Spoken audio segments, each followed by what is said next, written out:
Okay, thanks everyone. On behalf of Yasmin and Martijn and myself who've co-organised this session, we're really happy to see a nice full room. This idea for this seminar came out of a sort of somewhat informal and unexpected conversation that we had at Frankfurt, I think, last year, talking about the fact that while there's often at meetings like this lots of sessions that are designed for journals, people, books, unlike when I first started in publishing, when books were everybody was all about books and nobody was interested at all in journals. The coin has kind of flipped now. So we wanted to do something that would bring together books publishing, but also some of the research infrastructure that's grown up primarily around journals and what's happening now that's comparable in books. So all about sort of how we can best support books workflows using the existing or what needs to happen to the research infrastructure in future. So I got the kind of foundational bit of this. I'm the Director of Community Engagement and Support at ORCID'S, so I'm going to talk about persistent identifiers, surprise, surprise, and why they're sort of foundational to this idea of being able to build a good research infrastructure for books as well as for journals. So I'm sure you all know this, but just in case, what is a PID, persistent identifier? So this is the Wikipedia definition of it. I think the really important things to remember are that a persistent identifier has got to be unique. There's no point in having an identifier that's not unique. In today's world, it needs to be resolvable, so it's digital, and funnily enough, it's got to be persistent, so you want it to be around for a long time, forever.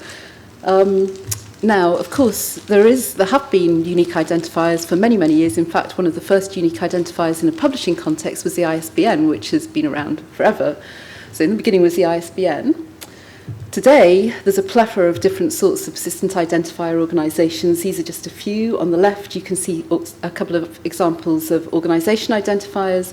On the right, people identifiers, DOIs and that sort of thing. And then in the middle, person identifiers, so identifiers for researchers. And as I said, I'm going to focus primarily on ORCID as one example of a person identifier that I think is essential to a successful and robust research infrastructure. So this is our vision, and I want to just touch on a couple of points about it that I think are really important.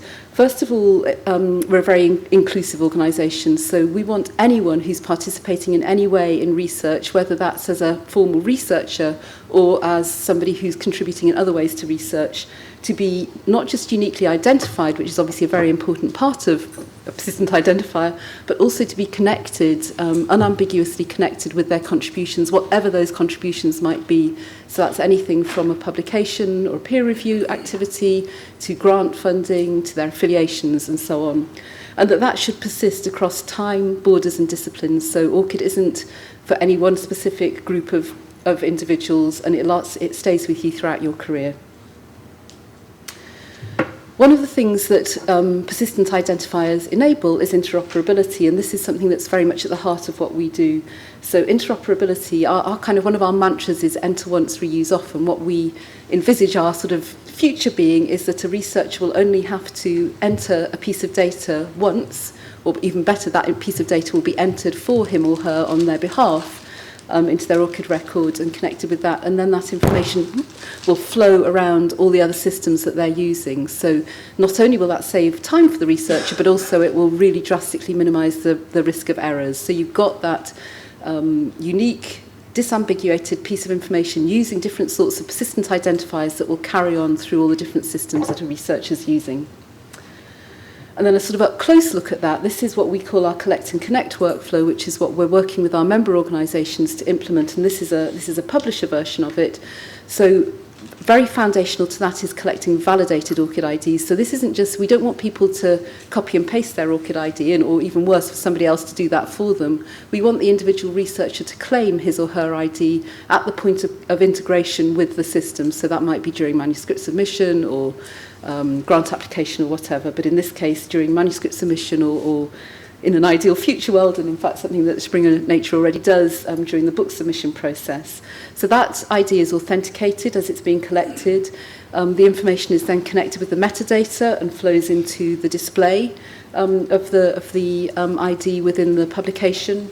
It then flows back into the researcher's ORCID records, so the publication, the publisher of that information includes the ORCID ID in the metadata that they send, for example, to Crossref with the metadata they send there, and then when Crossref or whoever mints the DOI, they push it back into the researcher's records. So you've got a very clear and validated connection between the ID and the publication. And then that information can then, as I say, be connected back to the publisher's system and can flow around all the different systems where that researcher has a connection. So back to books for a minute. As I say, ORCID was not intended as a sort of a journal's publication ID, but perhaps somewhat inevitably it started off very much in the journal's arena. Journal publishers were very much some of the early adopters of ORCID, and of course journal systems are there's a small number of very well-established journal manuscript submission systems that are used, and so it's probably inevitable that mostly ORCID IDs have been used in a journal's publishing setting. But we are very keen for that not to be the case, particularly because we're very keen to reach out to communities where journals publishing isn't necessarily the main form of publishing for a researcher and where they may get credit for books publishing. So just under a year ago, we set up a ORCID in Books Workflows group. These are the members of it. We have representatives from all over the world and from different types of publishers and also from vendors and other types of organisations involved.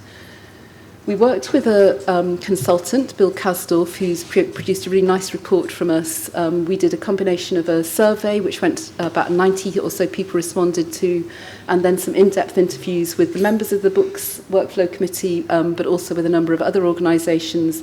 And we came up with a number of recommendations. So one of the things that came out was some quite clear benefits that books publishers see of embedding ORCID in their systems. So being able to match authors across different systems, simplifying sign-on, improving discovery and citation and marketing opportunities. There's obviously benefits in terms of peer review and recognition for that, and also finding good peer reviewers, and also as a way of empowering some of the sort of semantic systems that are coming into use. But there are also some challenges. Of course, there are differences between books and journals workflows. Now, some respondents commented that actually they thought perhaps that was overplayed a bit and maybe the differences aren't as great as some people would have, but there certainly are differences. And of course, there are certainly differences between different kinds of books workflows and different kinds of books. So you've got everything from a scholarly monograph to a major reference work and everything in between. So there are certainly, it's not a homogeneous world. I think quite importantly, there's a lack of awareness of ORCID in some of the key disciplines, particularly humanities and social sciences and arts.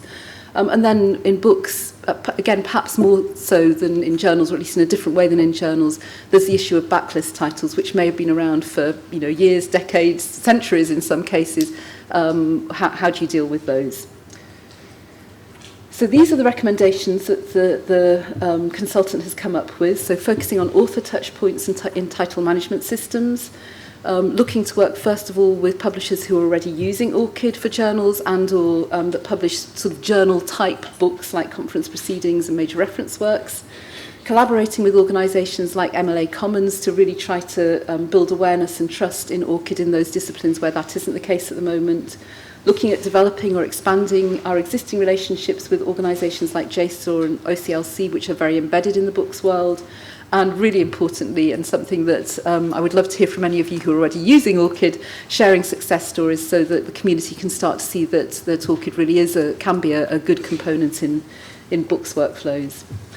So just finishing with a few facts and figures about ORCID for those of you who don't know, we've got around 3.5 million registrants now, a little under 700 organisational members, about 2/3 of which are research institutions like universities, over half in Europe, about 1/3 in North America, and we are increasingly gaining membership through consortia, particularly national consortia, which is also a great way of building community.